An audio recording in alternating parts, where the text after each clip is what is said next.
Саясат фирмасында жұмысшылардың орташа жасы 26.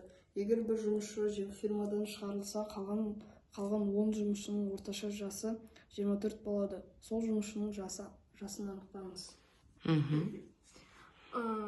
Бізде егер орташа жасы 26 болып, 10 жұмысшы қалды.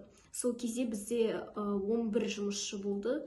Олардың орта жасы 26 болды. Бірақ бізде 10 жұмысшы қалды. Олардың орта жасы 24 болды. Енді оны шығару үшін 26-ны 11-ге, 24-ті 10-ға көбейту керек. Көбейтеміз 11-ге, тең 276-ға.